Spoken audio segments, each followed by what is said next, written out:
Мынакей Кожомкул атанын музейинде жүрөбүз. Берде жашаган жылдары, бою, салмагы көргөзүлүптүр.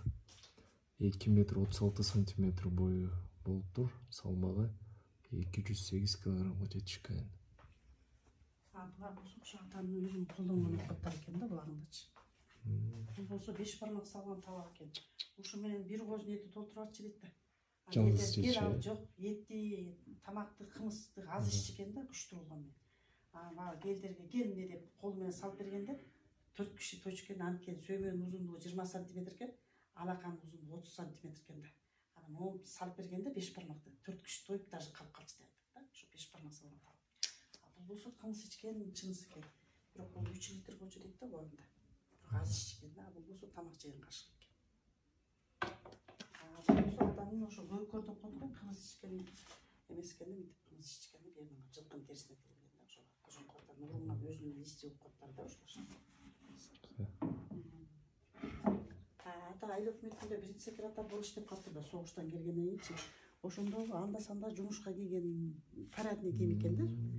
Анда санда жумушка чыкканда эле кийип койчу экен, ата көбүнчө талаада, тиякта, биякта элди карап жүрчү экен. Жумуш жыйналыш болгондо ушу көйнөктү кийип барчу экен да. Бул болсо шым экен.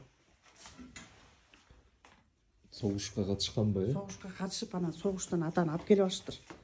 Бою 2 метр болсо, салмагы бул болсо бул окопко деле батпайт. Жөн эле сол эмеге эп жок, күчтүү болсо, балбан болсо, ушунда Кыргызстанда бир балбан чыгып атса да анан элди суган алып келип алыштыр да кожомкулардан. Согуштачы. Анан ошондон кийин элди карап, элди багып, анан сельсовет болуп иштеп калды.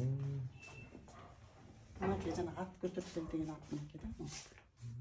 Бул жана сельсовет болуп иштеп тургандай кез ата мынакей. Бул жана согуштан келгенде мезгили ата. Бул болсо жаш кезиндегиси бир турган экен. Аба атанын 2 баласы болуптур. Кожомкул ата экен, бул эниси экен. Эниси да чоң киши болуптур. Эниси чоң болуптур, бирок Кудай таалам бир эле бала бериптир, бирок балбан болуптур да. Бул сельсовет болуп иштеп турганда кез ата. Булар болсо ошо атанын өзүнүн замандаштары экен да, убагында чогуу иштешкен эме экен да, кишилер. Булар болсо ошо жана жайлоодон көтөргөн таштар да. Жайлоодо жүргөн жерлер да. Бул жана эчтеги 600 килограммдык таш. Ата болсо илгери деген жер айдаганда могу бурусу менен окат кылыптыр да. Ушуну өгүзгө эметип сүйрөтүп алып жер айдачу экен да, ушу менен элди бакчы экен атачы. Булар болсо ошо атанын өзүнүн урунан кумгандар да. Кожомкул атанын жаган чачында кийген плащ кийим.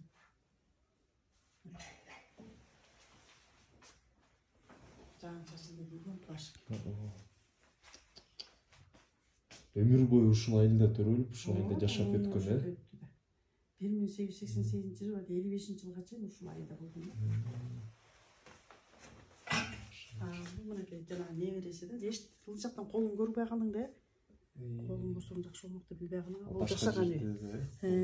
Бул жашаган үй. Бул колу мынакейде, бирок сүрөттөн кичинекей көрүнүп калат экен. Тиги неме жерде окшойт э? Тиги башында. Андай жагында турат да. Ал жерде бир таанышына койгондойбу? Бир чоң таш. Кожомкул ата менен бул киши дос болуптур да.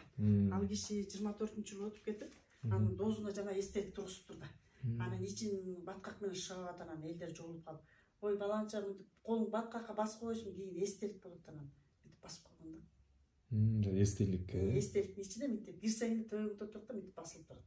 Эми колу да атайын колу да, жана 20 сантиметр, 30 сантиметрдей эле бар да колучу. Бул болсо ошо байбичеси атанын. Биринчи байбичесинен 2 балалуу болуптур да.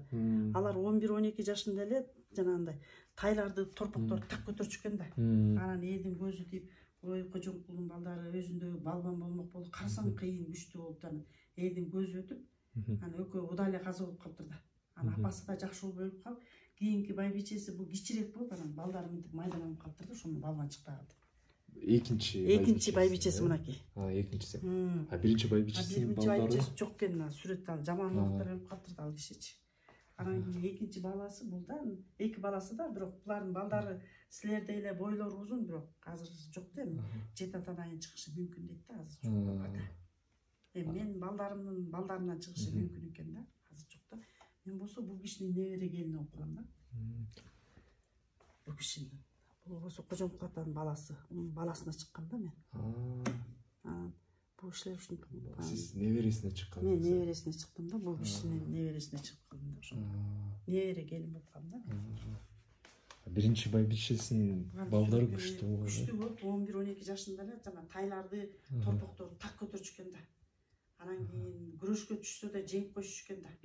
Анан ой Кожомкулдун балдары күчтүү, абайлагыла деп эл тартага эметчү экен да. Анан ошо элдердин көзү өтүп, өкөтөң эле көзү өлүп калыптыр да. Эрте жашында эле. Эрте эле өлүп калыптыр да. Анан бул кийин байбичеси деле өлүп калып, балдарынын кайгысын тартанат. Бул киши кичике болуп, балдарын майдаган. Кудай таалам деле берген эмес го. Эки баланы бердим болду деп койгонушат да. Анан кийин балган болбой калыптыр да. Эми биздин неберелерден ага туугандан чыгышы мүмкүн дейт да. Азырынча жок да. Сиз өзүңүз көптөн бери эле бул жерде карайт экенсиз да, келин болгондон бери эле. Мен кайненем иштетчи да. Кайненем 2008-жылы өтүп кетти, ошондон бери мен карап калдым да. 2008 ошо кайненем иштетчи музейде. Сиздин атыңыз ким болот? Мен Бактыгүл. Бактыгүл эже. Жакшы музей экен, жакшы келип элдерге. Ошо да каралбай атат, айрылып өтүп, караса мындан да жакшы болмок да. Элдерге Бул 89-жылы ошо жумгалга карап турчубуз да, Нардис клубу жумгалсы керек. Ошондо Моореки киши куруп берген. Моореки киши куруп берген ошо музейди. Анан ошондон бери тиги эмелер каралбай атат да, бул музейчи. Биз өзүбүздөн колдон келишинче өйдө кылып элдер келип кетип атса деп атабызды сыйлайлы, элдин баары суктанып атса деп карап турабыз. Элдерге билдирип таанымал болуп, ушундай баатыр болгон деп. Бул дүйнө боюнча эле да. Азыр анда санда эле болот атпайбы? Анан азыр бул ата болсо кыйын болмок экен. Ошо 55-жылы деле кайтышып, 60-жылдары кайтышып болсо деле таанымал болмок экен да. Мисалы кийинки муундар билбей калды да.